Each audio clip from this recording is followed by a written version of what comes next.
Okay, welcome everyone. Thank you so much for coming and spending time with us at this time. I'm sure everyone was busy, but making the time.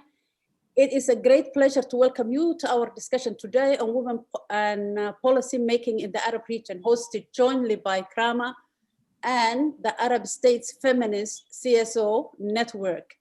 And we are really thrilled and very happy to do that as we look forward today to the CSW, which this year will be looking at the participation in decision-making of women. Decision makers remain very much in minority in the Arab region. This is something that has sustained negative effects on women and girls, especially when it comes to addressing gender-based violence and preventing and ending conflict. I am absolutely delighted that we have two outstanding panels to reflect on these issues, including women who have been in position to make and influence decisions. I want to thank our outstanding panelists who bring a wealth of experience to discuss women, peace, and security. We welcome Dr. Selma Nemes, Secretary General of the Jordanian National Commission for Women's Affairs, Zahra Langi, co-founder of the Libyan Women's Platform for Peace, Amal Basha, President of Sisters Arab Forum for Human Rights, Amani Aura, member of the Generation Equality Global Youth Task Force, to look at women. So that panel will be looking at the peace and security. The next panel is to look at women shaping policy on gender-based violence. We welcome Samia Maliki, President of Qudrat, and Nuha, President of the Women Helping Women Network, Nagwa Ibrahim, who will discuss the issues of data and violence against gender-based violence, and Fatima Otaleb, founding member of Morocco's Union of Women's Action. Thank you all for sharing your experience with us today.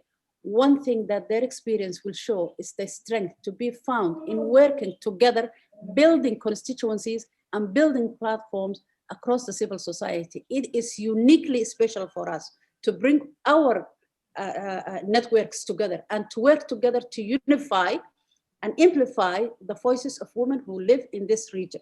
So it's very appropriate that our discussion is being hosted jointly between Karama and our friends at the Arab States Feminist Civil Society Network. It is now my honor to hand over to the esteemed moderator who really does not need any introduction, Dr. Fatima Khapachi, co-convener of Arab States Feminist Network. Dr. Fatima, you don't need any introduction, and I'm welcoming you to start to moderate our discussion. Thank you very much, everyone, for indulging me.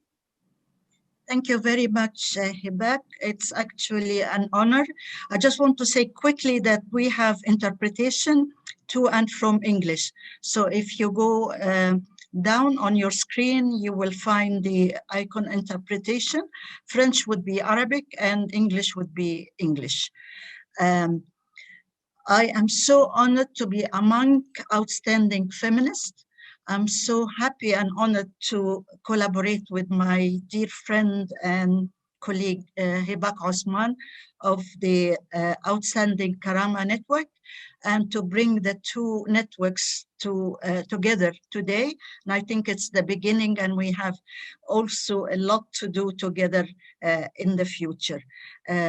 Thank you, Karama, so much for making this happening. Thank you for all your support in availing translation and all the technical support you're giving us through Phil.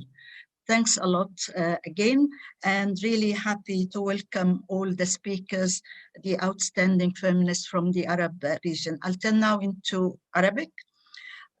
مساء الخير جميعا، سعيدة بهذا اللقاء. To all of you, I'm very happy with this meeting with you today. I'm very happy to be with great Arab feminists who are working in their countries and who are also working on a regional level as well as global level, struggling for the cause of women and aiming to empower women on equal footing with men. And as Hibak said, that the webinar today is divided into two parts. We want to see how Arab women can affect public policies in relation to two very important issues, and they are interconnected. First of all, women in peace and security, and maybe our region is suffering armed conflicts for a long period of time, which women fall usually the victim thereof.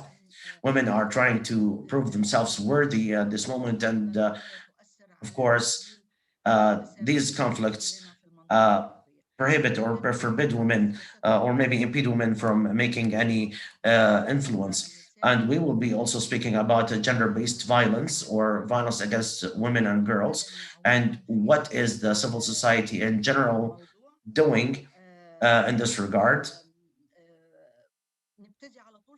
So we shall start immediately the first section of this webinar.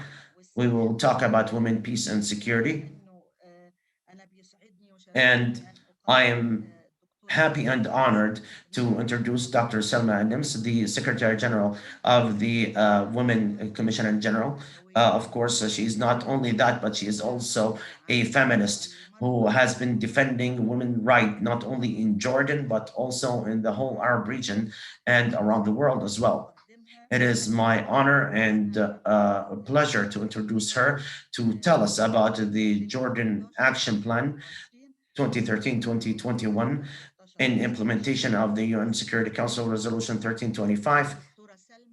We would like to learn from you, Dr. Salma, about the role of women on the role of civil society organizations or civil society in general, what has been achieved so far, and what are the lessons learned that we could build upon for the future. Dr. Salma, please go ahead. You have about 7 to 8 minutes. I'm very sorry that the time is very limited. However, we will have a better opportunity to interact through the questions and the comments that will come from the participants. Dr. Salma, floor is yours. Thank you very much, Dr. Fatima. Thank you very much to Karama again, and thank you very much for the network of civil society women in our region for inviting me. Thank you very much. We are very happy that we are invited very often, even though that we are a semi-governmental organization. However, we see ourselves on the same page, defending women and demanding full equality for women, and from the political reform and also social justice in general. I'm not going to dwell much on some of the details, but I believe that lessons learned are very important for all of us. All of you know that in Jordan, the national plan for implementing the 1325 UN Security Council resolution was established based on a very high consultative mechanism, which included civil society as well as military entities and the government. This mechanism was not only important for the national ownership of this action plan, but it was also a learning experience because we started the national consultations and we went to the different governorates and the local communities as well as refugee communities, which raised awareness about this UN Security Council resolution. But even after adopting the National Action Plan, there was also a communication strategy, which was launched nationwide as well as on localities level in order to raise awareness about uh, the action plan and its relevance. The government commitment to that plan and also allocating the funds or budgets, even though that these budgets were limited, but this demonstrates the government commitment. And therefore, donors came in and filled in the gaps in funding of this action plan all the way to 2021. And this was a very important contributing factor. It also had a very clear monitoring and evaluation framework. There was a close monitoring of all of the activities. And it also included a mechanism, a coordinative mechanism of accountability and implementation. It was multidisciplinary, starting from the interministerial Women Empowerment Committee, and also there were relevant entities monitoring and evaluation.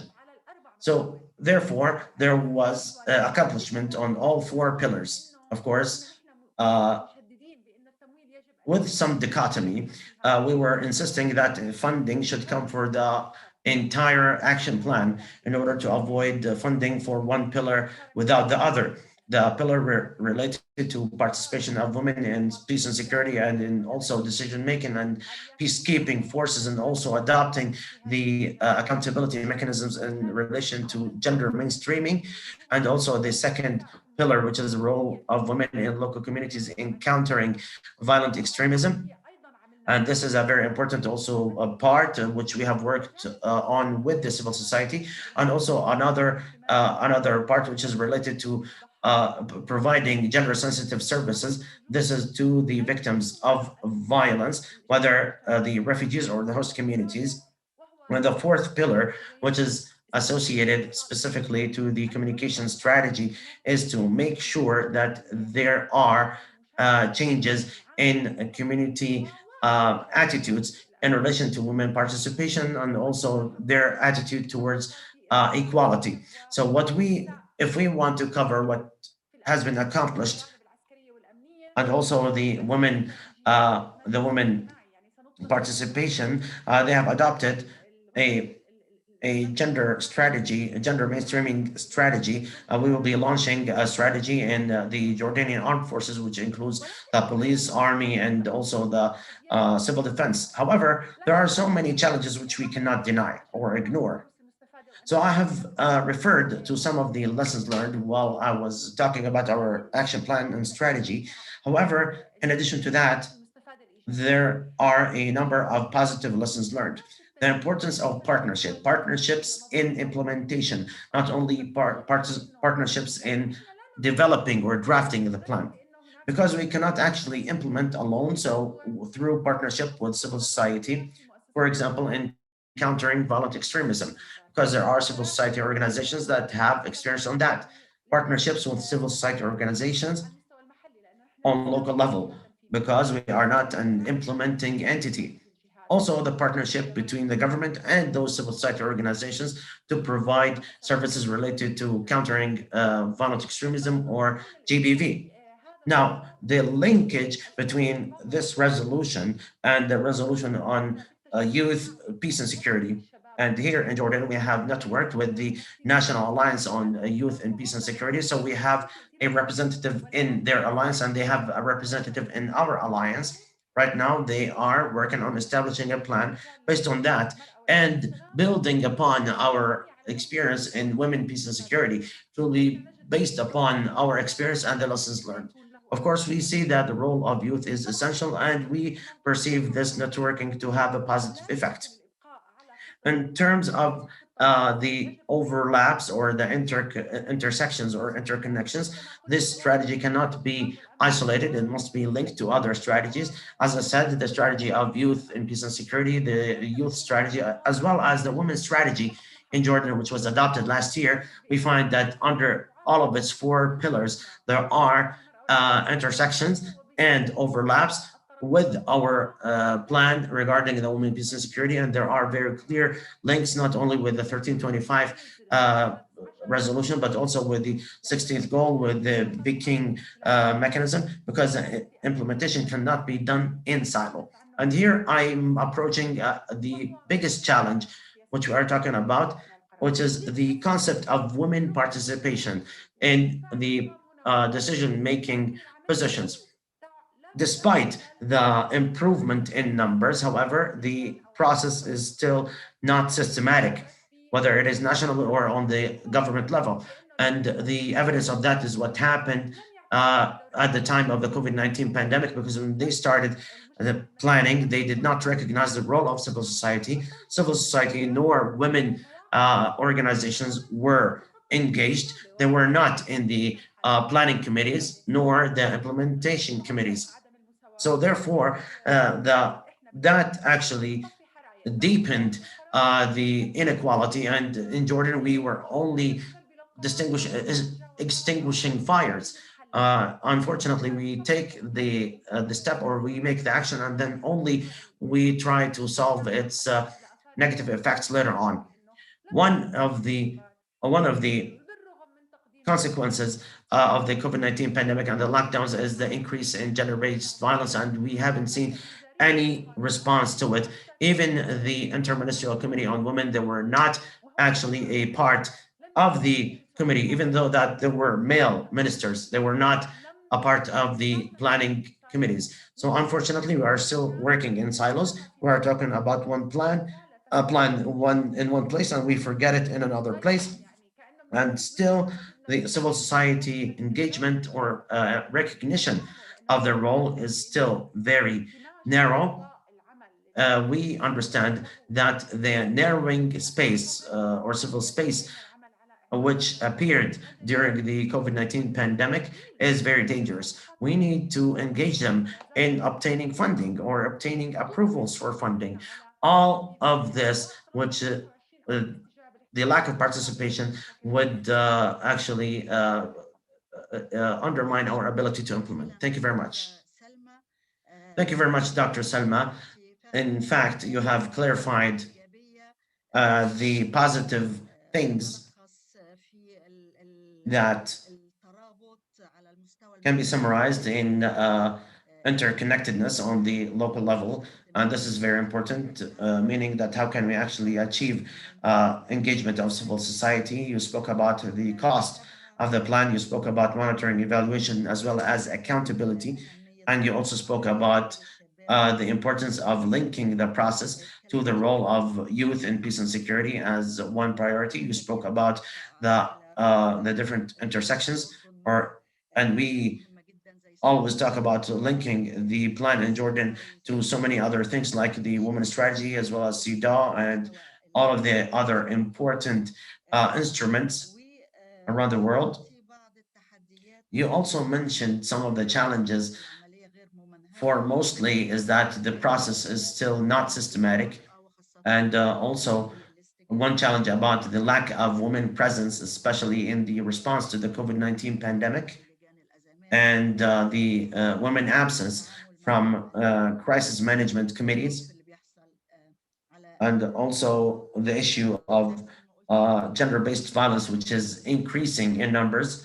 And we need indeed, and maybe the webinar will help us today to enter into or to introduce many things into the CSW65 document, which talks primarily about women in decision-making positions and also in politics and in countering GBV. Right now, I will move to the dear friend and colleague from Libya, Zahra Lampi, who we look forward to arrive very soon into a leadership position. We are waiting for you, Zahra, to be maybe a president or maybe a prime minister very soon. Zahra is a prominent member and a founding member of Karama Network, and she is also a founder and the head of the uh, Libyan Women platform for peace and security. Zahra, you were a part of the Libyan Dialogue Forum, the recent one that took place in Geneva. We would like to hear from you your evaluation of the Libyan women participation in that forum. What space was made available for women? What have you accomplished and what you have failed in? So, what are your successes and failures in order to learn? Go ahead, please. Thank you very much, my dear Fatima. I'm very happy to be with Karama Network as well as the CSO Network and to be with all of you. I am very happy to be listening to great colleagues and to share with you the experience which is still still ongoing. In fact, we have concluded two rounds so far. In the first round, we established the roadmap. Of course, it started in Tunisia 3 months ago. And for me as a participant and an observer, of course, I participated since 2013 in the political dialogue processes. In my opinion, women presence is more intensified, meaning it's increased in numbers in this recent experience. And also, women participation was active and effective. In the last November, we established the roadmap. The roadmap was associated with women who made a statement that actually constitutes the roadmap. And this statement says that in forming the executive authority, women will have 30% representation in leadership positions, while making sure that qualifications and merits, as well as integrity, are the basis of selection. We have also worked on the idea that we need to ensure respecting the rights of women who belong to the different cultural components. And we also formed a critical mass in the dialogue, insisting that upon forming the cabinet, that two ministers should, at least should be women. And we also said that we need to take all of the needed procedures in order to eliminate any discrimination against women and to provide psychosocial support for women. All of these are demands that we made. I'm not going, of course, to enter into the details of which, but all of them were included in the roadmap. However, it must be noted that in our participation in the Tunisia round, there has been an assassination of an active woman, Hanan al Barasi, a lawyer, which was considered by all of the participating women that this is a warning sign or a warning message to all of them. And there was also a big problem, and maybe you are aware of it, which is the bribery problem. The first two witnesses who came forward to actually uncover the briberies in a political process auspices of the United Nations were actually women. The two witnesses were actually women, shedding light on the problem of political money. So, and we always said that we don't want our participation to be only symbolic, but we want to be able to change the equation. We were also fortunate enough this time that the deputy, the deputy uh, delegate was actually a U.S. diplomat, and therefore she was pushing. And she is a female U.S. diplomat, and therefore she was pushing for the 30% concept. However, there were some failures, yes, and those who actually ran for the executive authority, there were two women who nominated themselves to be prime ministers. One woman had ran as a member of the presidential council, but then she withdrew, I'm sorry, because we are still in a very conservative and conventional environment, and there is a huge dominance of an extremist patriarchal narrative or rhetoric that women should not rule. However, those women remained there and they submitted their programs. The idea of these programs that they were service-based programs and they were focusing on the idea of the election. So therefore, we were able to shatter that glass ceiling, is that we were able to see women running for the highest offices in the country, but we made some failures and we want to learn from that. We needed to speak about gendering the process. It is not only about women participating or not participating, they participated and they were significant in their participation. But we learned that The mediator, which is the United Nations in this case, was responsive to us in our rejection of the equation of sharing the authority or the power, and they started accepting the our notion that it is not about sharing the power but sharing the responsibility, and this is a great breakthrough. We also insisted that any committee that is formed should have at least 30% women representation. However, the idea or the notion of women participation, making sure that qualification, competency, and merit, as well as in integrity and transparency, are the criteria of selection, meaning that we wanted to participate and we wanted to keep communication with the local community, with the civil society, with all of the other relevant entities to see this in front of their eyes and not to have anything behind closed doors. And indeed, they participated. And this is because we, the women, insisted on that. We insisted also on the idea of changing what the delegate, the American delegate said.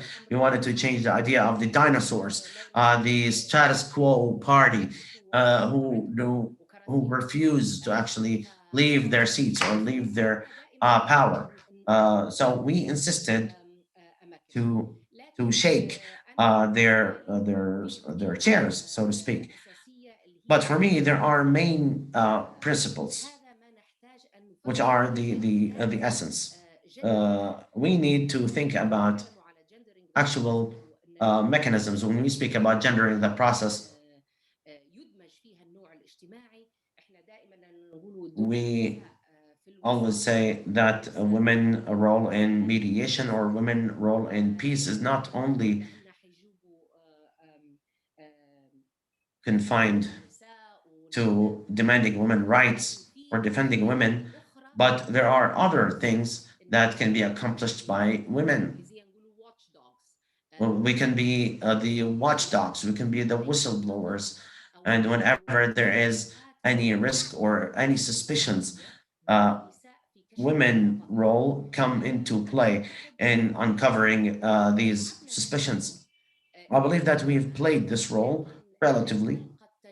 However, we were not met with the response which I was hoping and expecting from the international community, and especially from the UN delegation. All of the complaints were actually referred to the experts committee, which is still investigating these actual claims in relation to the influence of political money.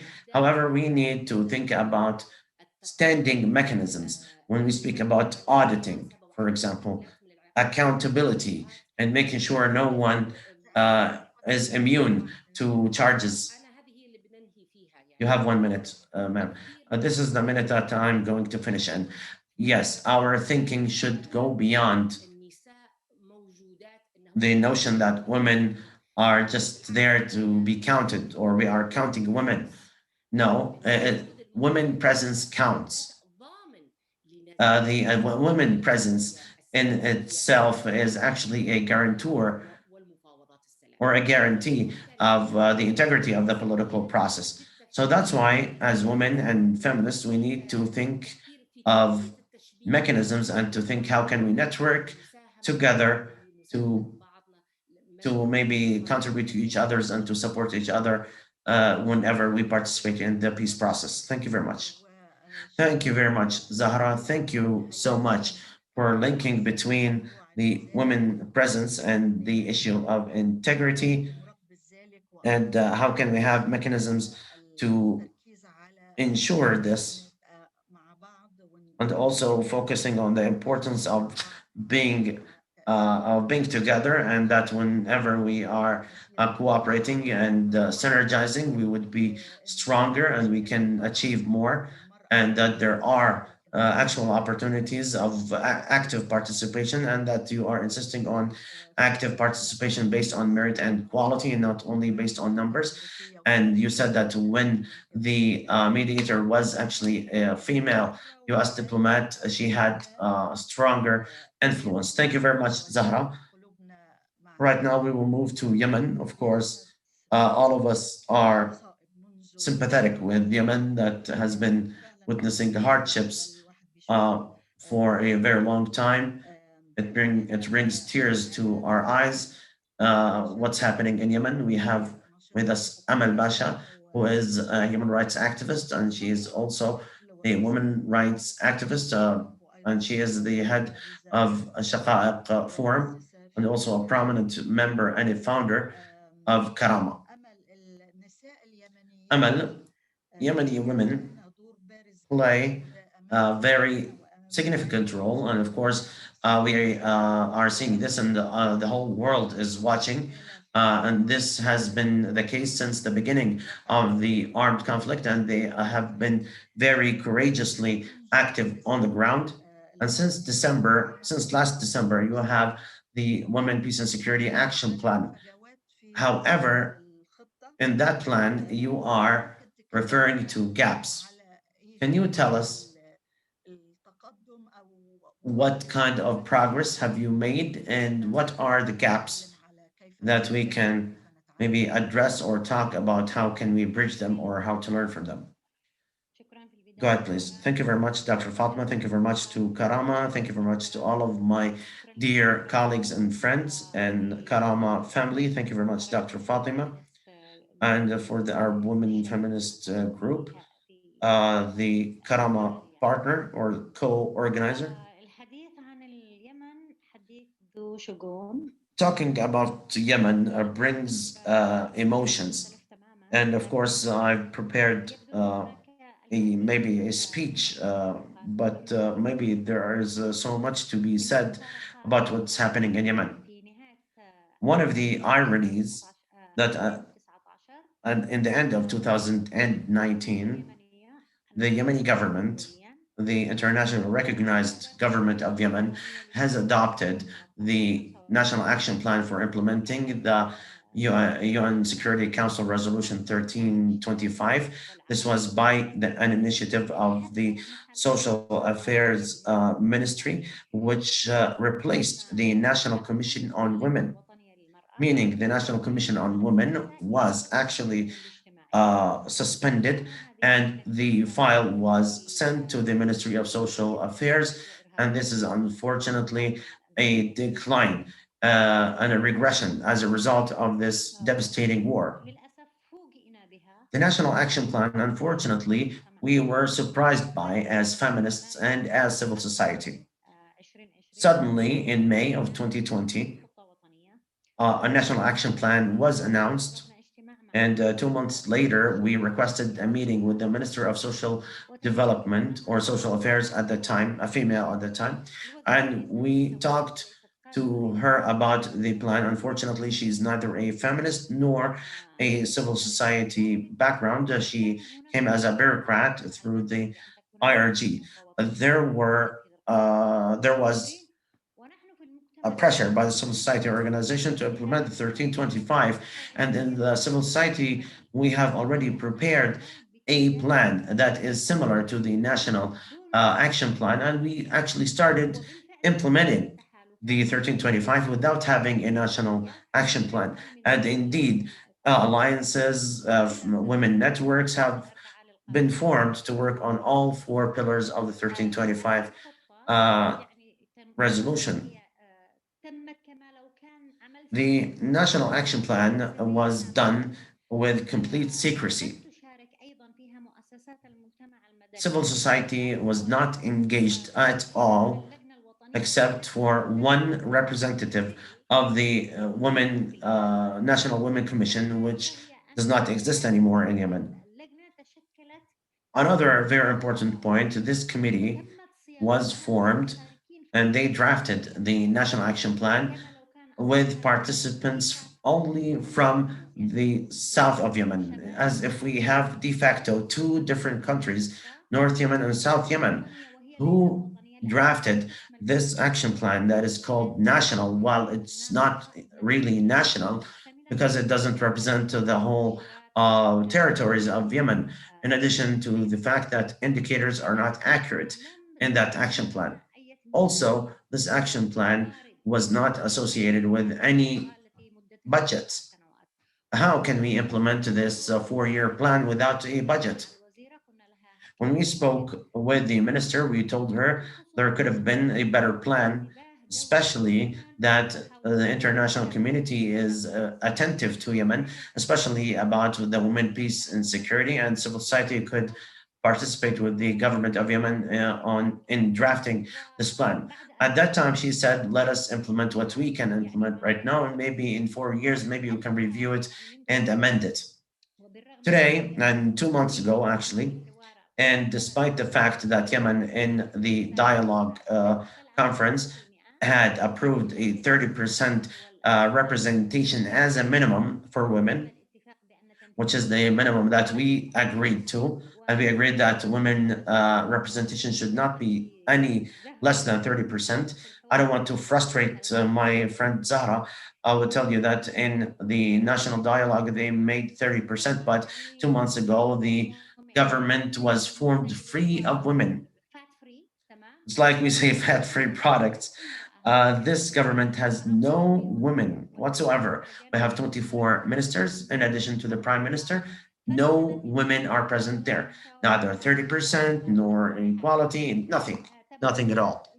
So it's like all of the women dreams have evaporated with this formation of the international recognized government, which legitimacy is underpinned on the United Nations resolutions because the president of the republic, according to the constitution, as well as laws and norms, is no longer the president of the republic without the recognition by the international community because the term of this president has expired in 2014, and at the same time the parliament and the consecutive governments haven't obtained the approval of the parliament. So everything in Yemen today is not legitimate at all.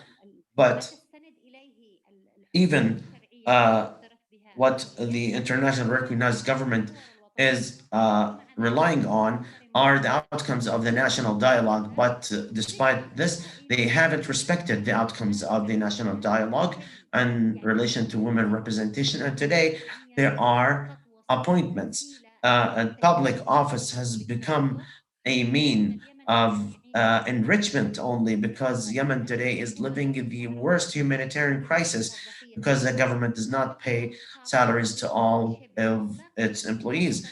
The private sector is almost completely shut down, only uh, initiatives here and there, and women are the ones who are facing this disastrous humanitarian crisis because women are out to work, because men went to battle, whether against the Houthis or alongside the Houthis or alongside the IRG, and women are have become responsible for the breadwinning. The huge crisis as well as the famine that women are living can be solved very easily. This humanitarian disaster is due to the fact that the IRG has suspended all salaries to public employees except those who are abroad, those who are in Jordan and in Egypt and in the UAE. Those are the ones who are receiving their full salaries and they are receiving their salaries in US dollars, 5 or 6 folds of the ordinary salaries of for the people in Yemen. All of those in Yemen, starting from heads of departments all the way to under minister, they are not receiving salaries at all. That's why Yemen is living a humanitarian crisis and a disaster because the international recognized government, which proclaims itself to be representative of the people of Yemen, are the ones who are starving the people of Yemen, the women, children, and men. And therefore, there must be a action taken. First of all, we need to face this famine, which all Yemeni families are living, and we need to apply pressure on the government of Yemen because the government of Yemen are saying that Houthis are not paying, and therefore we are not paying. But the Houthis are a coup. It's a coup force. They are not responsible for paying. It is the international recognized government that is responsible for meeting people's basic needs. That's why Today, we are facing a humanitarian crisis. Speaking about women participation in the Women, Peace and Security agenda, and this agenda, there is neither peace nor security. There are women who are active on the level of the peace process. They are advocating for peace on the local level, on the national level, as well as international level.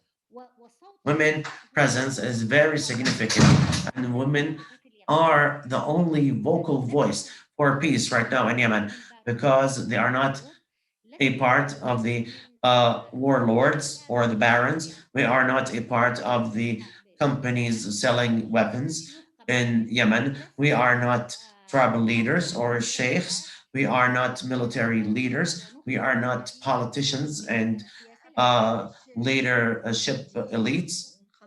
You have 1 minute to finish, please. I will finish now.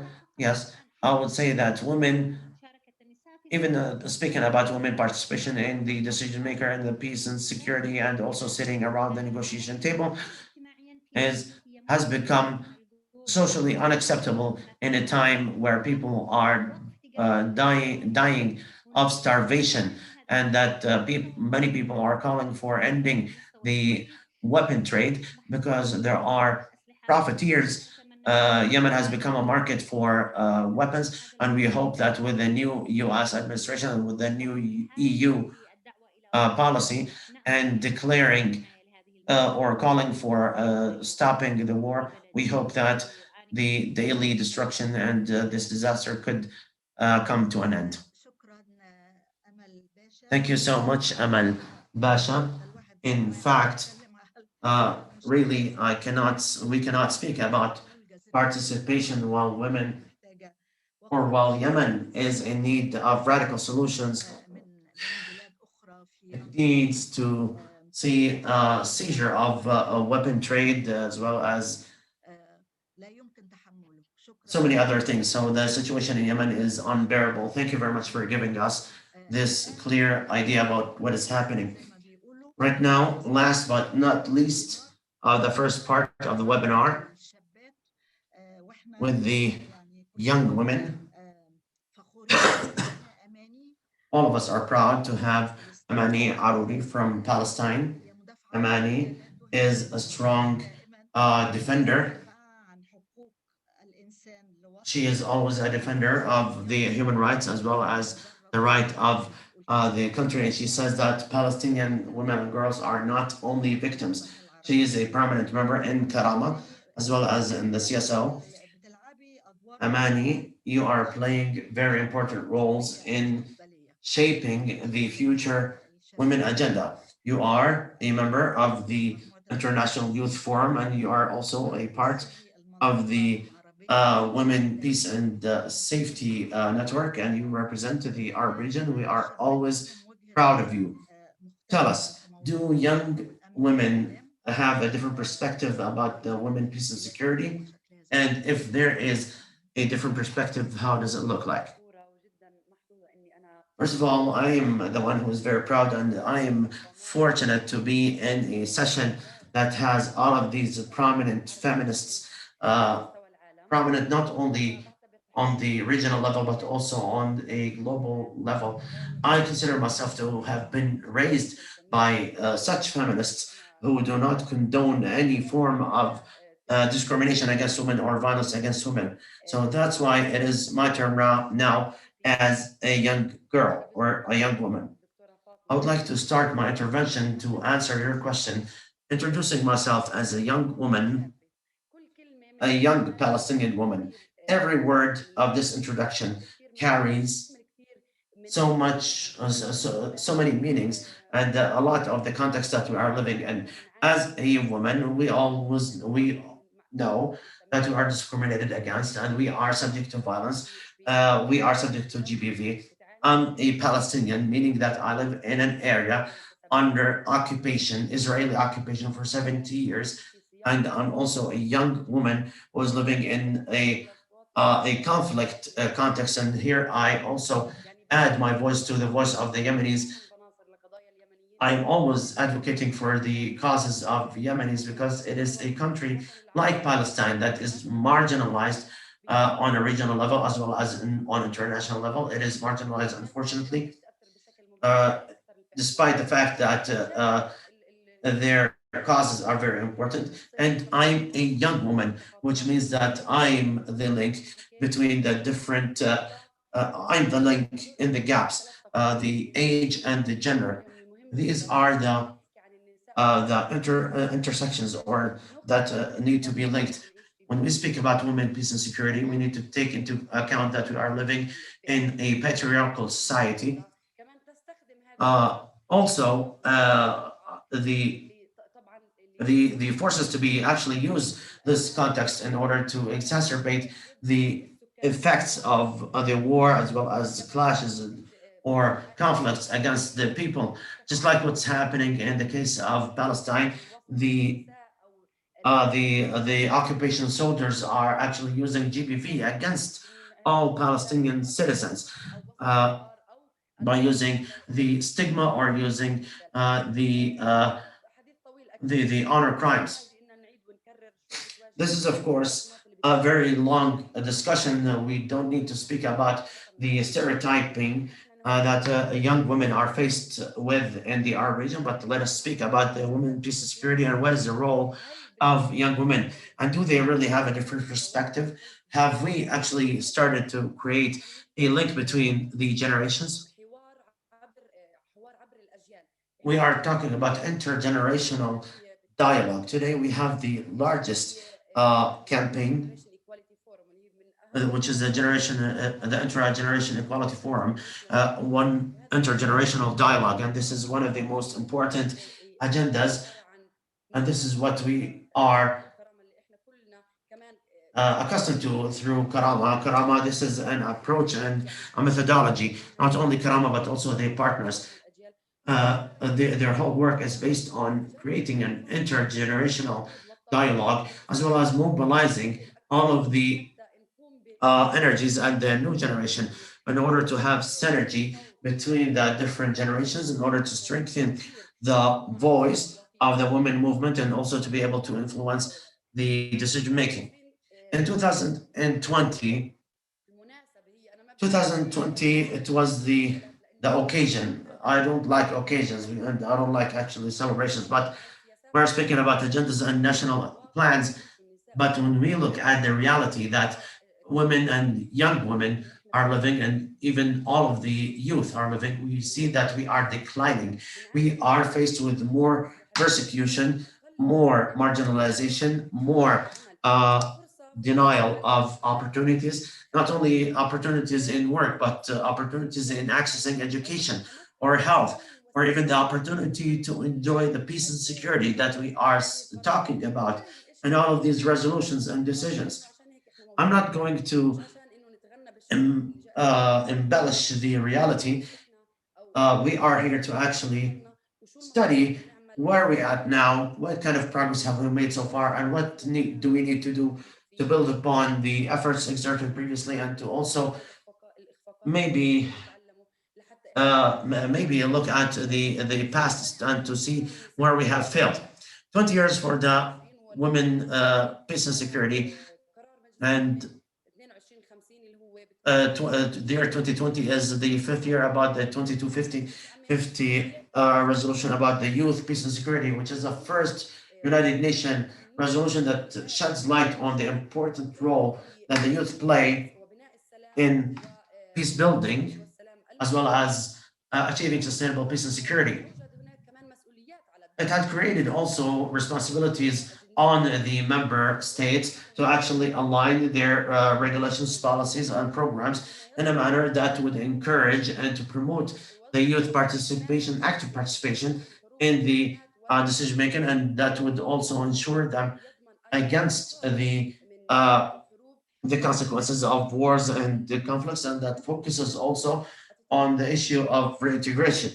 And here I will address the question by Dr. Fatima directly, and I would like to focus on the issue of partnerships, which is about the question of how can we actually bring generations together or to create intergenerational dialogue to become a one voice in the feminist movement while taking into account the context that the youth are living in, especially the young women. Here as civil society, there is a huge role, starting from the programs and the activities as well as the policies that the network drafts, not only on the local level, but also on the global level, which vocalizes the voice of women in the MENA region, vocalizes their voice through their voice and the voice of the feminists. Today, we are speaking about international platforms, the Women Peace and Security Platform for the Humanitarian Work, which is I'm a part of as a representative of the youth. We are speaking also about the session on the women's status, which is organized every year, and side events happen surrounding it, where some networks give the leadership position to young women for them to vocalize their needs and to also to ensure that the advocacy that they are doing is surrounding these demands. So it is very important to create these safe areas and also to create an aware generation, because the coming generation will also carry the same recommendations that Beijing has come up with in the 1995, which wasn't implemented, of course. The recommendations were not implemented. Of course, all of these will be carried around along with the outcomes by the coming generation, and specifically the young women. It is very important for the older generation to actually embrace this campaign and for the younger generation to learn passionately about what was already accomplished by the feminist movement and to build upon it, because there were so many efforts. However, there were some institutionalized obstacles, just like Ms. Amal said, the unintentional exclusion of women and girls. And we, in the Palestinian context, we are not very far from that. 15 years after the stoppage of the democratic process and without having any elections, and right now we are preparing for elections. And there are dialogues between Fatah and Hamas, the largest political parties, which are severely divided, unfortunately. In Cairo dialogue, we haven't seen any women. We haven't seen any women, even in the group photos, and we haven't seen any young men or young women. So it is actually an exclusive decision process, exclusive to specific people that have linked to the power for many years, and I don't think they intend to abandon or to forsake this power. So we aren't even able to take a position of power or decision of a position of decision making cannot be given. It must be taken forcibly. So we need to take our role as active participants and women who shape the change, not like the not like the elections that take place on the local level. For example, that when women run for a political office, they move their picture and they put a flower instead of her, and they say that this is the wife of this person.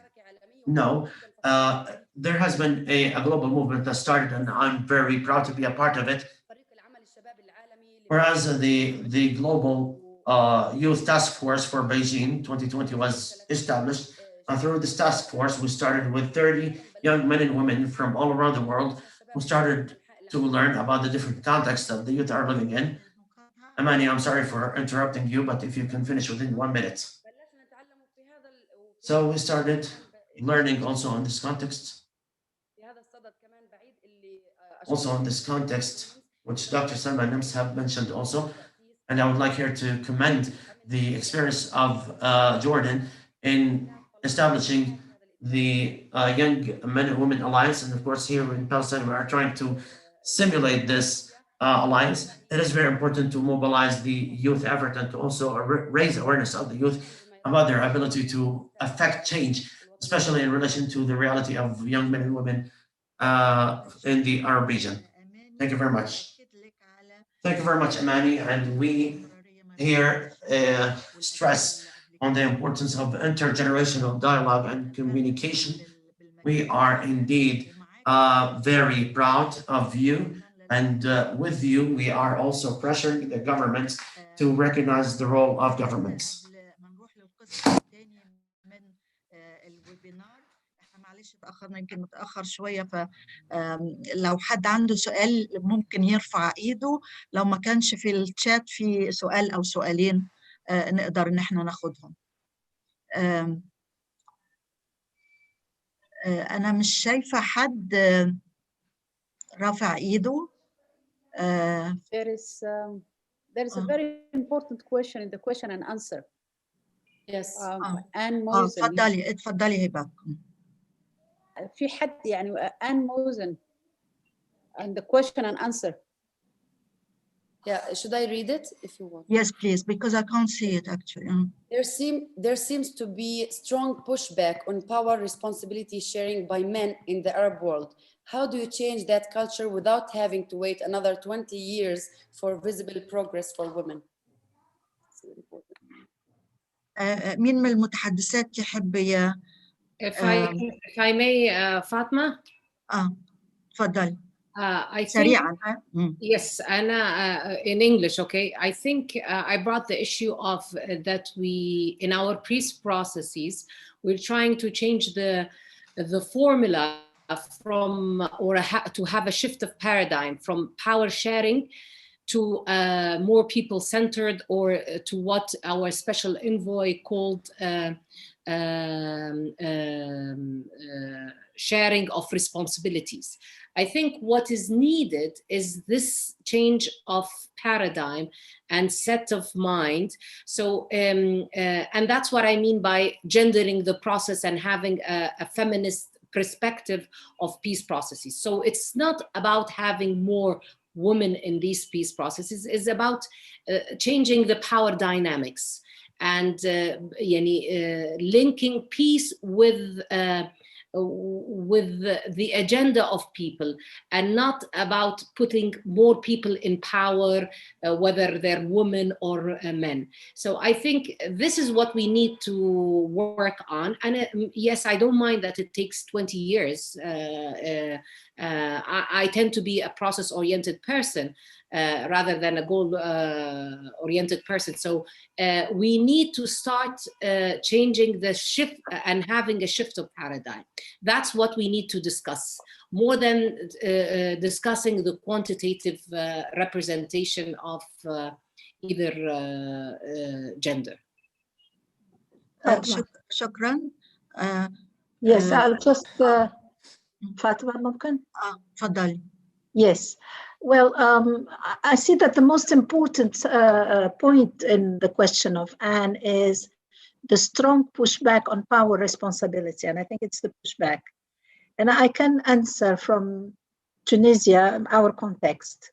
Well, the revolution has brought freedom of expression and freedom of organization, etc. But at the same time, it has given way to conservative voices to be heard, sometimes not even conservative, sometimes even very, very, highly conservative voices. And we see that the young generation are a lot more conservative than our parents used to be. We had for example, my father is a producer of the zaytuna, and he was very open-minded. When you ask men now, younger men, about what they think about women issues and women equality, gender equality and everything, you can see that it's true. It's very true. There is a strong pushback on power and responsibility. And I think we have to address that because it's a very serious issue. Thank you. شكرا سامي. أي تعليقات أخرى قبل ما نتنقل للجزء الثاني؟ Any other comments before we move on to the second section? A very quick comment. I think I agree with أستاذة زهرة على إنه the process is very important.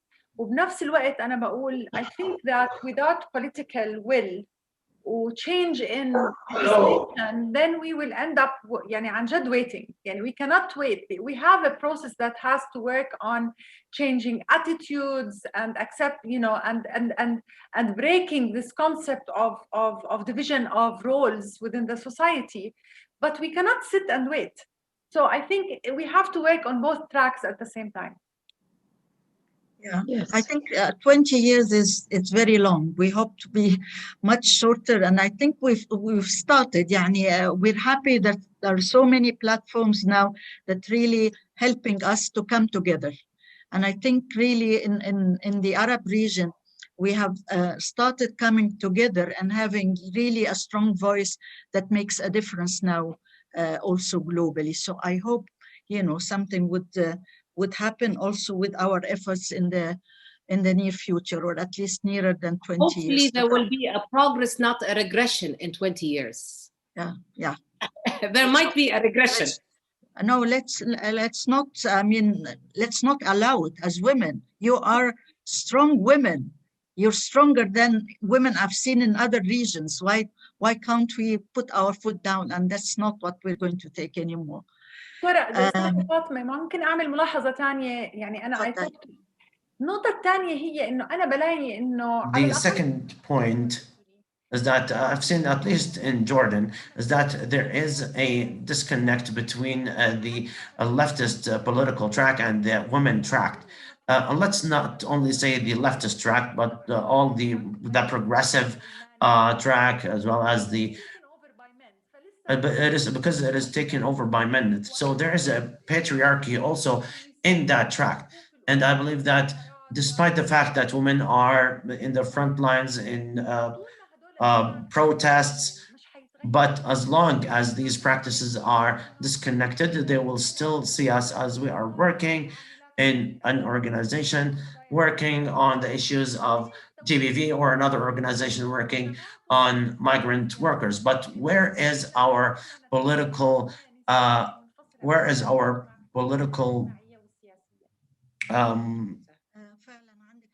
discourse? We need to have a unified political discourse. Yes, I agree with you, Dr. Salma. This is the only way that we can break the different fragmentations and to have a clear political discourse. There was a question also, and this is addressed to Zahra specifically regarding Libya, but it is also important for all of us in the Arab region about the role of men. Is it true that the number of men who are supportive of women and equality has the number increased in the Arab region? Because I want to say also, as feminists and feminist organizations, we were in the beginning, or the majority of us in the beginning, were against working with men. But right now, it seems that it's not going to work. Those in power are the ones that needs to be influenced, are the ones that we want them to make the decisions. So have we really started taking this orientation or this path? Are we seeing more men supportive? It all depends on the nature of the women rhetoric or the discourse. If it's only confined to the women representation issues and it is void of any actual content that provides a vision for the other and a project, a clear project. And this is actually what we have discussed in the political forum. Men have felt, and they actually joined this critical mass. This critical mass does not want the old faces. This mass does not want suspicions of corruption. Through our adoption and our ability as women to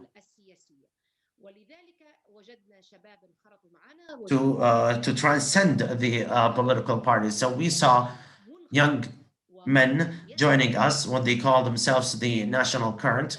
We saw them joining us because women were taking the front lines in every dialogue.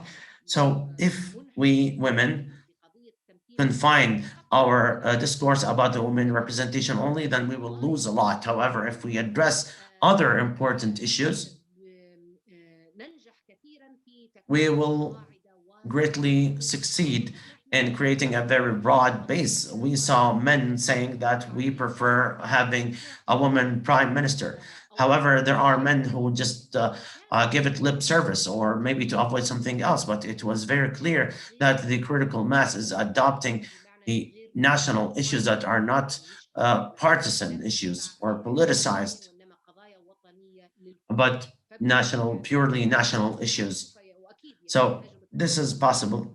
And of course, I'm not really aware of the Syrian experience or the Yemeni experience, but this is what's important, the proposition itself. If I may add, Amani just requested the floor, and then I will come back to you, Amani.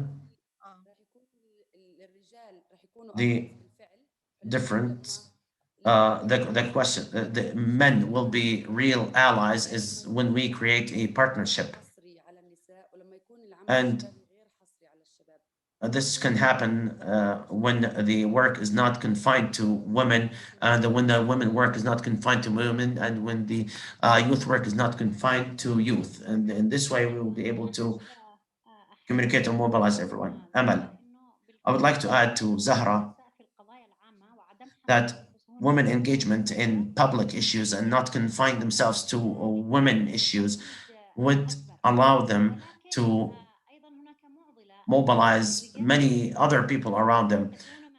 But the problem is most of the men who are supportive of women are powerless men, unfortunately. There are alliances that take place between the weak components that are supportive of women, and this happens because they are not actual decision makers. And there might be lip service by the political elite in one time or another. For example, when we were participating in the national dialogue, it was the moment of powerlessness for all of the political parties.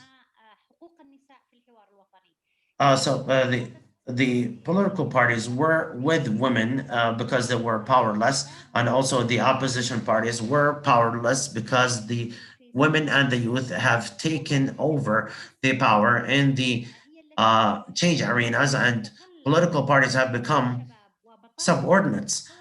So therefore, they exploited the youth revolution and their demands, and they started proposing agendas that are in line with the demands of them, women and the youth. However, after the national dialogue, and when we came up with the best political agenda for a great future of Yemen, and after the government was formed, and after the powers were distributed, these political parties, along with the international recognized government and the President Hadi, they took power again, and they started gradually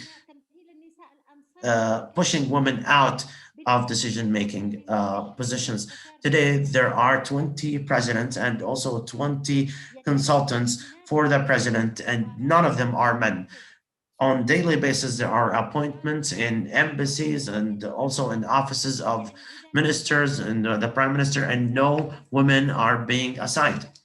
So women were exploited as an instrument during the revolution and during the political dialogue, and even uh, the Communist Party that was considered to be supportive of women, even in their formation of the government, they haven't nominated a woman. So all of the political parties, whether these are progressive or religious, all of them were equal. I'm sorry, Amal, we have to move on to the next section of the webinar. So I'm sorry, I have to interrupt you. Time is running very fast. We will move to the other very important issue, which we have been suffering primordially, and the whole world has been suffering from. And maybe the COVID-19 pandemic has shown us how violence against women and girls is a continuous violence, and continuous in its forms, continuous in peace, continuous in war. And therefore, it must be countered. And maybe we need to evaluate how have we countered GBV, and what were the shortcomings, and what could we have done better. This is one of the two important issues in the 65 document, the issue of uh, eliminating or annihilating violence. And this is our opportunity as an Arab region to introduce all of the demands we want to submit to our governments in this regard. We have from Tunisia, from Morocco, from Jordan, and from Egypt 4 panelists. It is my pleasure to introduce my dear friend Samia Malki, who is an activist in different areas, and she's also a member of the CSO network, and also she is the head of Qadirat Association in Tunis, and a member of Karama, and also in several African platforms. Samia, Tunis, we consider to be fortunate as compared to other Arab countries to have established a comprehensive law to annihilate all forms of gender-based violence. Has this law been successful? What was the effects of this law? Some feminists also say that it did not achieve its fullest potentials. So, what are the gaps in that law, and how can we eliminate those gaps? And I'm very sure it had a positive effect also. So, can you tell us about this law? Can you tell us about the pros and cons, and especially in relation to its implementation? Samia. شكرا جزيلا Thank you so much, my dear friend. فاطمة. أولا أول شيء أريد أن أؤكد على First of all, I would like to stress that this law was the result of an intense women or feminist movement. You know that the Tunisian civil society, especially the feminist one, عنده نشاط قوي حتى was very active even prior ربيع to the so-called Arab Spring. الحراك هذا وهذه مفارقة غريبة This movement, and this is a weird irony there. بعد الثورة التونسية You can imagine that after the Tunisian revolution, what happened في is 2011 in 2011, بعض النسويات البارزات and thanks to some of the prominent feminists like Sana bin Ashur كان في and her رئاسة الحكومة brother, who was in the presidency of the Republic, Rafi bin Ashur, who was a judge in the African court, رفع كل they ترفع كل التحفظات في اتفاقية سيداو they agreed that the state should lift all of its reservations regarding the CEDAW agreements. At the same time, many people were very preoccupied in requesting establishing a founding council. They were very preoccupied, and today, when they woke up, انطلت عليهم they تم didn't really understand how it happened while they were oblivious. دائما It was a great opportunity, ممكن نغير رغم اللي احيانا and نشتغل usually we can make changes على in one moment, لما يكون even though that maybe we have been working for 20 years on a specific issue, but when the time is right and when the opportunity comes, and if we can actually capture that opportunity, we can achieve a lot. لازم نعول كثير على الفرص وعلى الحظ Of course, we cannot bet on luck. Effort actually is the one that achieves work, but we were able to achieve lifting all of the reservations. There was only one reservation by the government, is that in the Tunisian constitution, في التوطئة انه تونس دولة in the preamble, it says that the state should have Arabic as its official language and Islam as its official religion.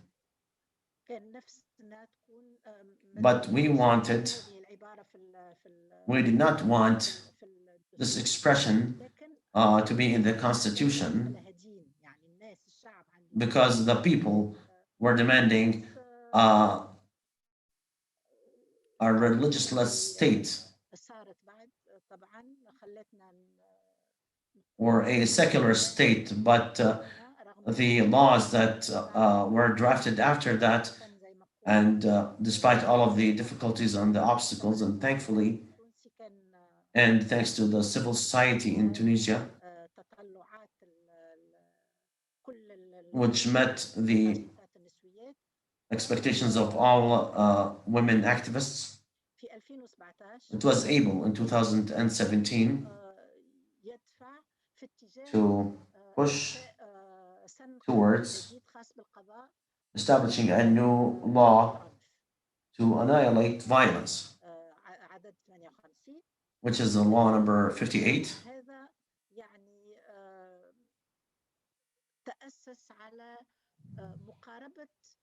This law was underpinned on the gender approach and the human rights approach. It includes a general definition of violence, which is a very comprehensive definition. It also includes definitions of different forms of violence. For example, financial violence, moral violence, political, financial, and economic violence.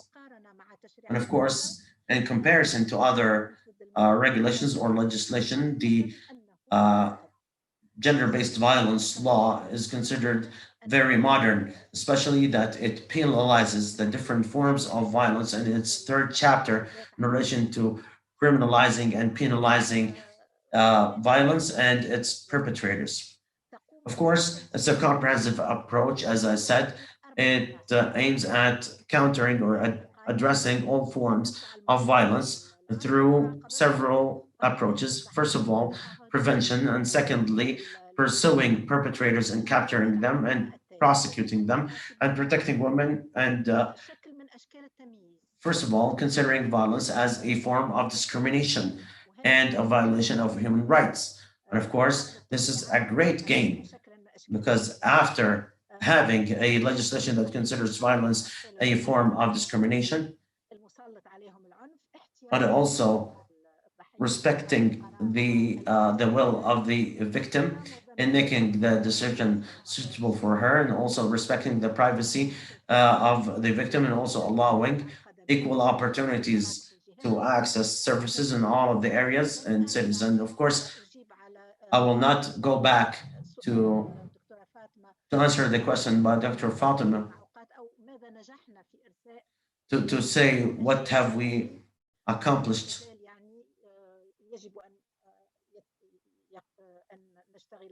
and what are the areas for improvement, so to speak. Equal opportunities to access services in all areas. We notice here that there is no equality of service access between the different areas. There is the capital city and in large cities, and then there is the rural areas. And also there are small residential units. There are services, and there are also shelter homes for women, but in remote areas, there are no shelters, and there is no equal service accessible.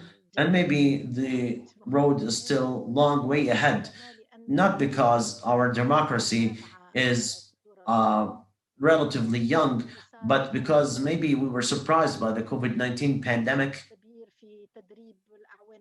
And of course, there has been a huge effort in training the police staffing, and also huge efforts by civil society in guidance. But there is a lack in terms of equal access to services, and also providing a legal consultation for victims. Legal assistance and consultation is there, but there is a huge also lack. Also to coordinate with all of the relevant parties in order to provide psychosocial and health support. Yes, this is included, but also there must be more abundance. In the same context, the state also in this law commits itself and to establish the national policies as well as the sectoral and the sectoral programs. Also, there is the woman, the girl, and the young girl. Of course, the women are defined, or the woman is defined in this law. The other point, or the other achievement that was gained, is the National Observatory to monitor violence against women, which financial and administrative procedures were established, as well as uh, financial allocations.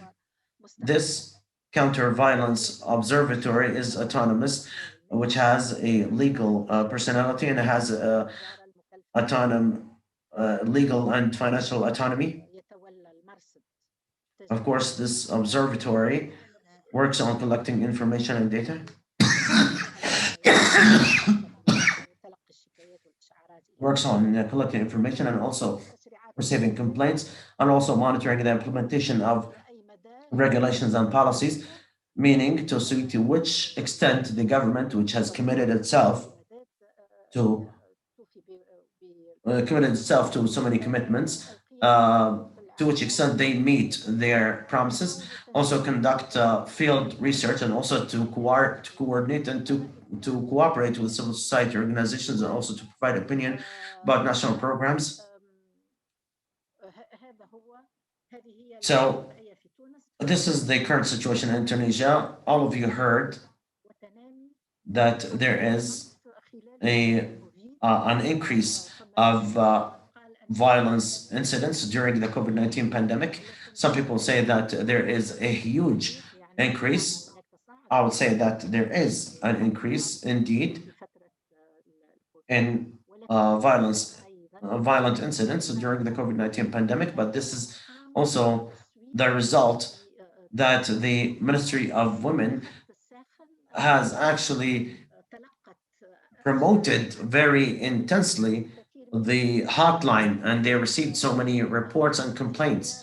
Many women were unaware that there is a hotline that they can call to report incidents of violence against them. Thank you very much. So that's why it increased. Thank you very much. Thank you very much, Samia. I will move quickly to the great colleague and friend from Morocco, Fatima Abu Talib, who is a feminist activist and also a consultant in human rights. And she is also a founder and a member in a number of associations, and also a member of Karama, and a member of the management board of the Arab Feminist Network. Tell us, Fatima, about the role played by the Moroccan civil society in responding and helping people to counter or to face the COVID-19 pandemic. Go ahead, please. Good evening to all of you. Very happy to meet all of you. Thank you very much, Fatima. Thank you very much, Hiba, my dear friends. Of course, I'm a member in Karama, and I'm also a member of the Arab Network. It is my pleasure to share with you the lessons learned from the pandemic. Of course, the pandemic came suddenly and we suffered from it in Morocco, similar to all countries around the world. Morocco had closed its doors since the 20th of March of last year. Women, unfortunately, were the weak link, being locked in homes with the abusers. However, crises bring out the best and the worst in humanity.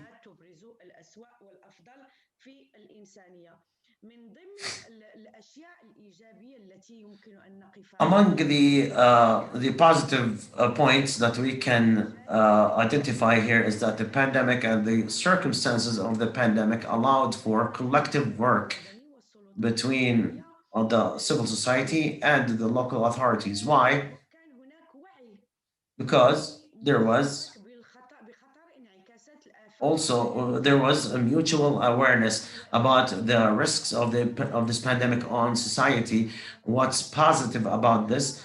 When there is awareness of the risk, and we are speaking also about violence, But the problem with violence is that we aren't yet able to contain this phenomenon because the whole society, as well as the decision maker and the authorities, have yet to understand the the risks of violence and its reflections on society. However, since the beginning of the pandemic until now, there has been unconditional engagement by civil society and government, especially the uh, law enforcement, to provide direct assistance, including health and food, but also in raising awareness in cities and towns, neighborhoods, as well as remote areas. Also, there was a sense of common interest among everyone, which we can consider to be a main driver of cooperation and all of the collective efforts exerted because coordination was necessary. It was necessary to coordinate between human rights associations and women associations, all of those who are working on the ground, as well as the government entities, especially the Ministry of Justice.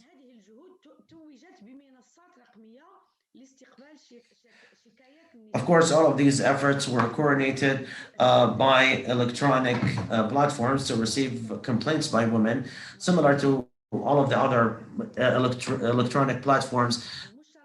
The the mutual awareness of the common interest had also led the state to review its policy regarding the pandemic and also reviewing and considering some of the demands, some of the feminist demands regarding the women being the heads of households and also working in the informal sector.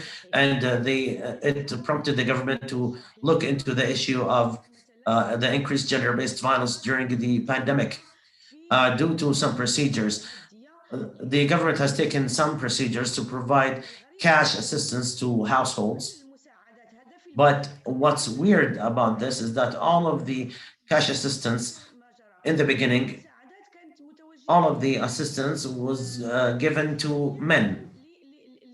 And there was a complete exclusion of women, even if these women are heads of households. So the women associations or organizations have taken the initiative to demand changing the policy of responding to the COVID-19 pandemic. What was positive was also the digital transformation.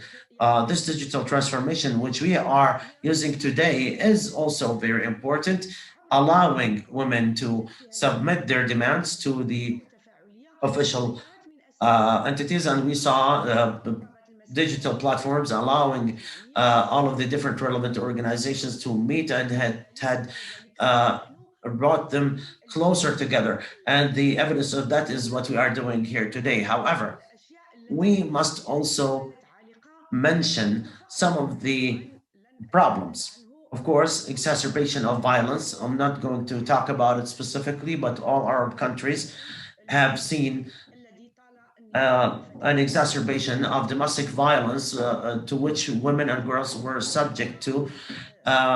were subject, and also the institutional violence because many girls were denied education, and also the spread of extremism, the extremism and the conspiracy theorists, and there was maybe some civil disobedience. So this extremist emergence had actually impeded the response efforts.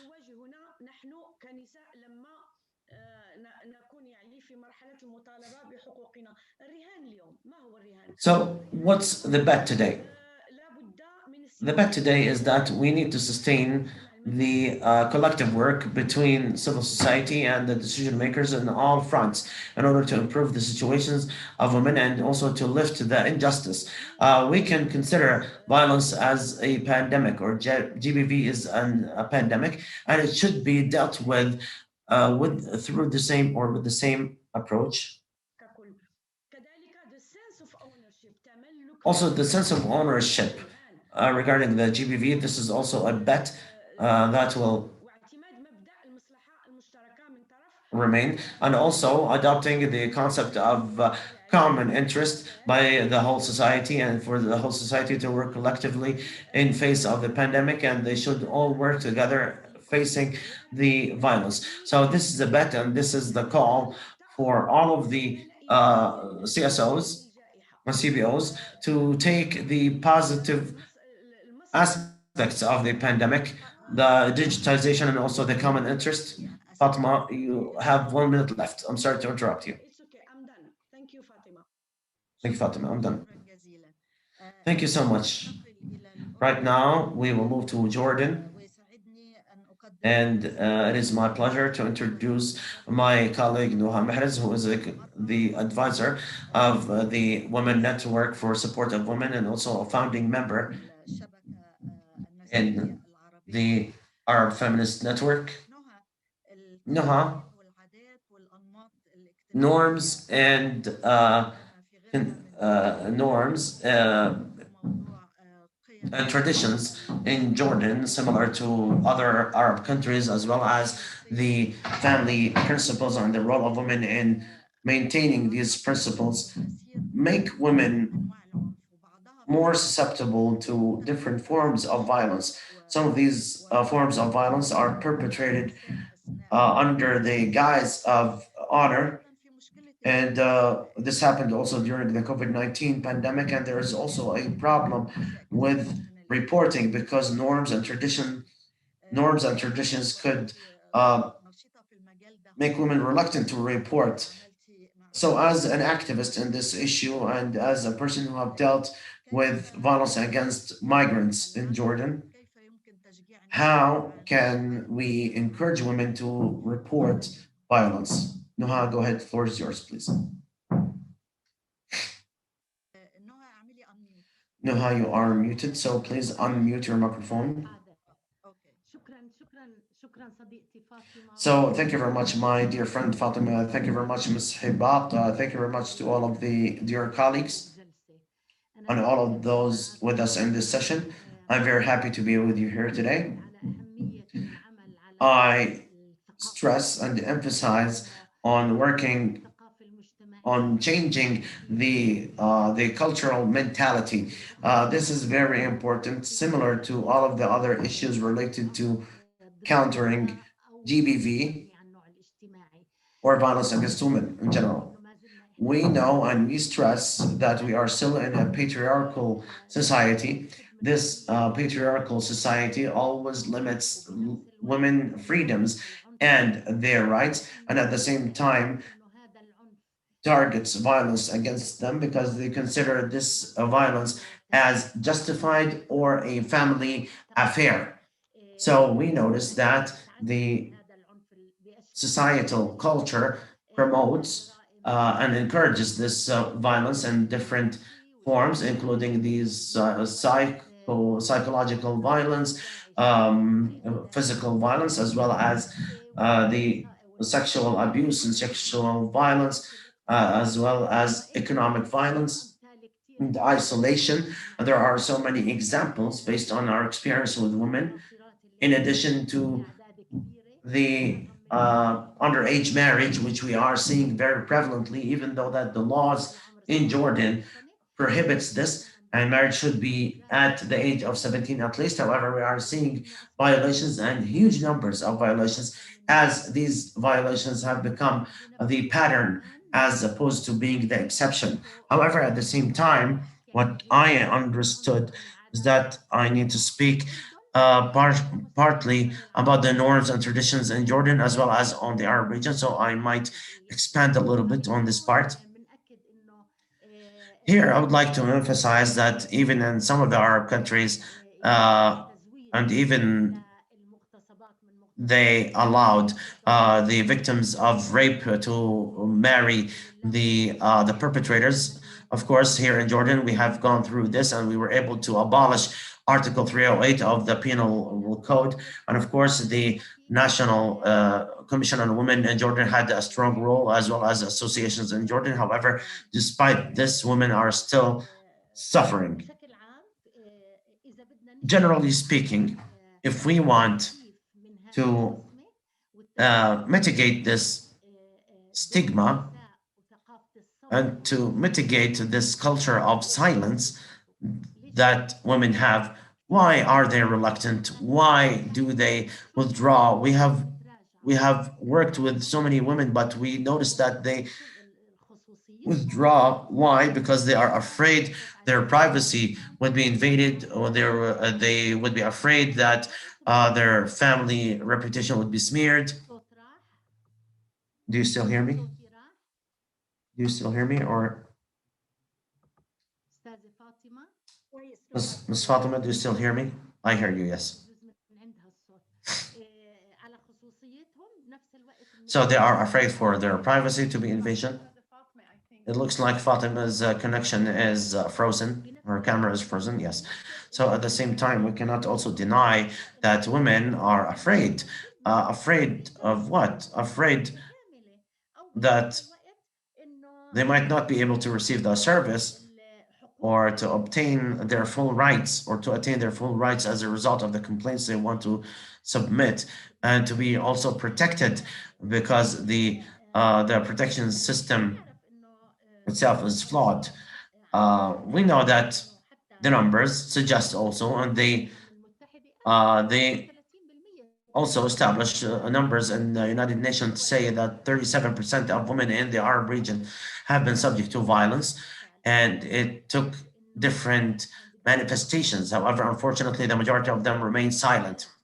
So, in order to work with annihilating the culture of silence on the local level or even on the level of the region, we need to work on three main aspects. First of all, we need to change the concept, the incubating environment for the culture of silence, and also to change the stereotypes which assign women roles according to the norms and traditions. Unfortunately, in many of our communities, they link the rights to norms and traditions. So this is very important. And although we cannot ignore that the role of civil society in many Arab countries, and here in Jordan specifically, have very professionally worked and still work very professionally on developing programs and policies that would mitigate or try to actually eliminate discrimination, gender discrimination, and also to eliminate uh, gender-based violence. And they are trying to convey a very important message, which is that violence is actually a comprehensive developmental issue. It is not solely a women issue, because the reflections from local communities usually are, or the general sentiment is that these programs are trying to strengthen our women. They want to change their attitudes and their uh, and their behavior. So they need to learn that this is a purely humanitarian issue. So there must be intensified effort in the school education as well as university education. We need to change the stereotypes in educational curricula. Some have already worked on this, but we need a lot more to create a new understanding generation. Samia said that the new generation is maybe more conservative and is against this. Yes, indeed, through some of the meetings and some of the research we have conducted, as well as the youth committees, unfortunately, we see that some of them still have a mentality that is even more conservative uh, than their ancestors, and they have become more extreme and more fanatic. So we need to also communicate with the decision makers as well as service providers, media organizations, and the religious establishment. And we know that the false religious concepts have an important role in propagating the concept of silence, because there are misinterpretations, religious misinterpretations, and there are people who propagate these religious misinterpretations to keep women under this silence, to keep controlling them without any change for the better. Of course, the role of local community leaders should come into play. In addition to sustaining the awareness programs, we know that many civil society organizations, Nuha, you have 1 minute left. I'm sorry, but I would like to continue for a little bit. We need to also engage men, and this is a very important point which we have discussed previously. Engaging women is very important in all phases, because if we can secure buy-in from men, it would be great. We have many men from our friends as well as the youth committees. They played important roles. They played important roles to change the laws, and at the same time, the community mobilization as well as awareness raising in relation to the legislation. The other part is the role of civil society organizations. Civil society organizations should play a strong role in shaping policies as well as raising awareness and community mobilization, and to also represent the unheard women or the voiceless women, and at the same time to form some partnerships. We know that some of the governments, or even just like Dr. Selma said, sometimes we are consulted, but civil society organizations are sometimes excluded. And this is where the role of civil society organizations come into play, to build those partnerships and to work on the protection mechanisms along with government and other relevant entities. There must be networking between the different civil society organizations and feminist movements, and to work collectively, regionally, to pressure countries to comply with international conventions. Also, to insist on having an official observatory of violence. And we can maybe learn from the experiences of some countries like Tunisia, for example. And at the same time, to pressure the governments to be nationally accountable and to produce national data periodically for us to take such data and information for our programming purposes. Also, there should be sustainable work by civil society organizations and feminist organizations to prepare the next generation, and to prepare the next generation of leaders that are competent and qualified to sustain their work professionally, and also the role of civil society organizations in building the capacities of women regarding international mechanisms, and also to in submitting individual complaints, in addition to their to raising their awareness about the national legislation that protects them against violence, and also the civil society organizations submitting international reports regarding women, violence against women. Noha, I'm so sorry because the time is running out.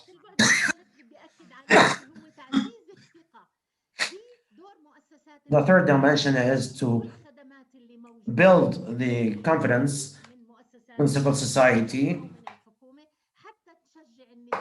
in order to encourage women to have a stronger voice and to report.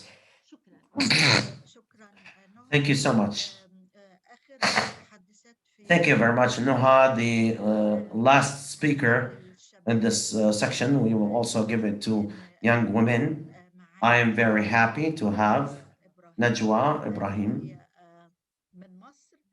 from Egypt.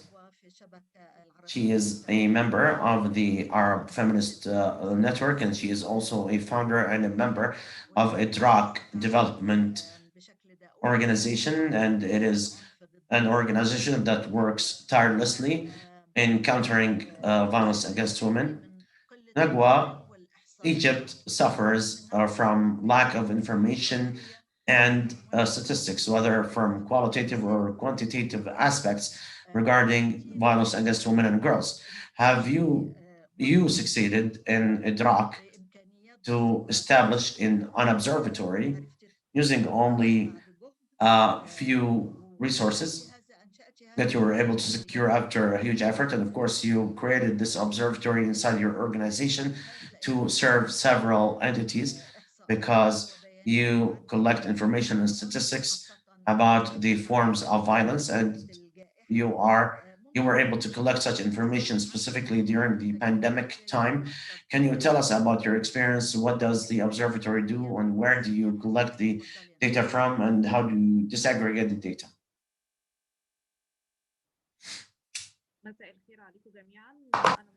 Good evening to all of you. First of all, I'm very happy to be among a great group uh, of leader women. I'm very happy, and I hope that all of them would be in positions of decision making in other countries. The idea behind DROC organization and the observatory was based on, as you said, Ms. Fatima, we were actually looking for data in relation to the forms of violence against girls and women. And we discovered that the most recent study conducted in Egypt was in 2013, 2014, in the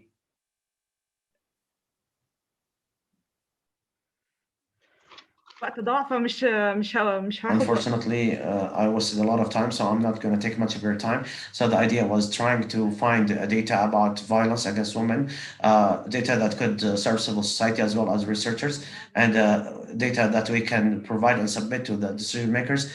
Since there aren't any periodic statistics, we only have data, and the documentation incidents only document one form of violence. There is only the female genital mutilation, for example, but no one is documenting GBV. So we've started this experience, and we were actually relying on official data coming from prosecution as well as news on news outlets. And we started over the last year to monitor and to come up with monthly as well as quarterly and annual data. We started also developing this data periodically, and we started gaining more experience in monitoring, and we started concluding some legal conclusions, and we started carrying out campaigns and advocacy, and we started sending such data to decision makers, and we sat with several new MPs, of course, in the Egypt parliament, 25% of which are women.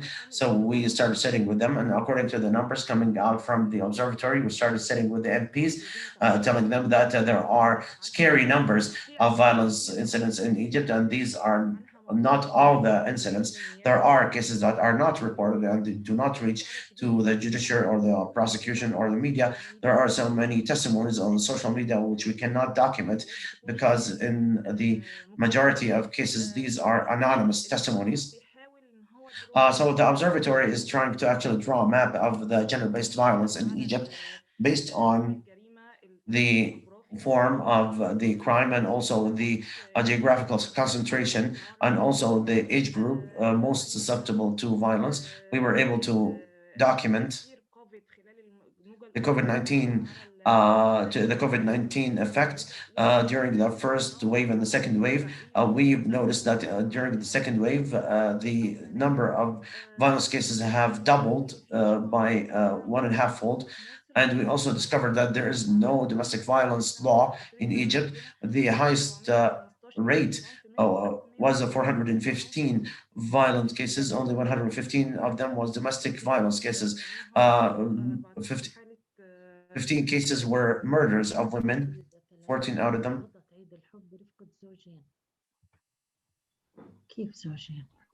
14 جريمة شرف المرصد استطاع خلال الفترة اللي فاتت. So 14 honor crimes. The observatory was able to help many social workers in sociology faculties. Many researchers have communicated with us requesting data.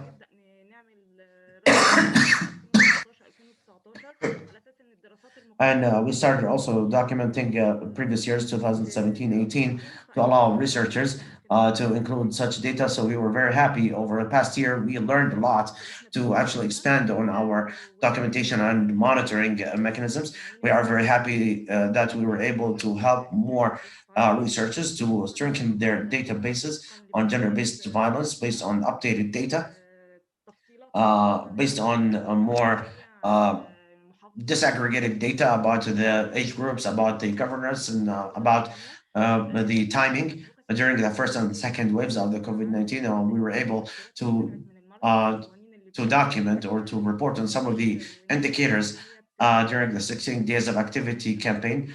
And we were able to also recommend some legal amendments, including to suggest a unified law to counter violence, or GBV. And also we were able to propose some amendments to the domestic violence. And we also proposed some amendments trying to avoid the use of Article 17 of the Penal Code in relation to use mercy in cases of honor crimes, which actually mitigates the penalty against the father or the brother because that person is nurturing a family, and therefore they mitigate the death penalty to 15 years of imprisonment. We also started expanding our monitoring mechanisms, and we started also establishing more variants, and we are learning more about crimes. So this is in general and in a nutshell the description of the observatory and what we have done in the previous time. And we are happy that we will be able to continue working. All of the people working in the observatory are volunteers. All of the work that we do is on voluntary basis, and all of the researchers are volunteers, and we try to train them from one time to time to build their capacities and to have the research accessible to everyone and to address all different issues. Also, the report issued from the observatory to feminist civil society organizations, we're trying to help them to expand into other remote areas in terms of the prevention and the protection mechanisms. We are trying to network with all of the organizations and to create a multi-sectoral partnership based on the statistics and data we came up with. So this is a quick brief about the observatory work over the past time. Thank you very much. Thank you very much, Nakwa. Hibak. Because you have to round up and we have, I think, to close, but I really want to thank everybody, all the very good comments on the chat box, the questions that we didn't have enough time to answer all of them, and all the participants and the attendees. Hibak, the floor is yours. Where am I? Yeah.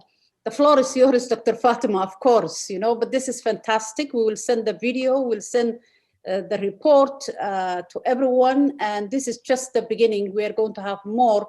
I feel like there are so many people who want to ask so many questions, so many people who wanted to speak, and we still have 35 people still with us. So we really appreciate you being with us and putting up with us, and to the panelists and to the genius moderator and to friends and all that. But this is just the beginning. We would have more.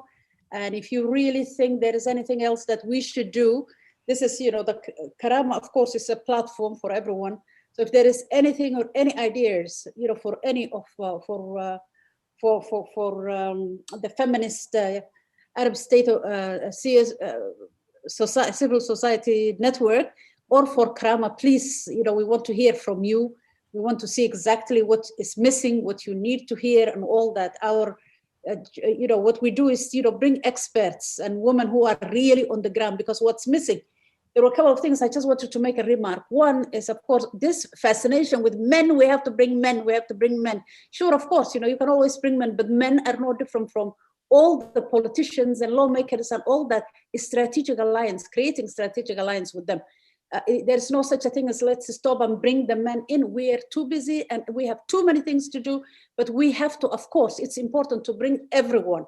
So please, let's not just go overboard with the, let's bring men, and if they're good or bad or whatever, they're great, I'm sure. I have 2 boys and I love them, but let's not side away agenda. That's one. Two, peace is very complicated. We don't have control of the peace. We have the West, of course, doing the peace and funding it and doing this. So when it comes to women being at the table, really the power is not there to bring them. So what we need to do is we have to think of another mechanism. We need women's organizations to have a table. We don't want them to be a tablecloth, but we need real meaningful women to be there, which means that they have to come from the civil society. So that's one, you have to really think about that. And the mechanism we need to think is a different way of thinking. Another 20 years, God knows if we're going to be alive or dead, but it's not happening. The language is not still, nothing is changing. Everything is, we need women at the table. So we need to think of outside the box and see how we could do that. There is no justification in the Arab region. We still have 3 or 4 countries, one that's attempting and 3 that have done the national action plans. So let's not have, let's not just think that really there is anything that's being done, but we have to think a different way. And I think this is what we have to, as a civil society, feminist organizations and all that, we need to think a new way, so that is the idea, is that we need to, certainly our 2, networks are going to exchange new ways of thinking and new, ways of forward. Why am I taking all the time in the world? So I guess I'm a dictator. Somalis are always dictators, Dr. Fatima, you're nice. So, so this is it. Looking forward, more plans, thrilled that we were able to bring everyone together in this. As you can see, we have been colleagues, we have been working together. And I think it's only when we bring our energy, our resources, our intellect together that things are going to change. So I'm looking forward to this collaborative, incredible what is the word, English word? Collaboration.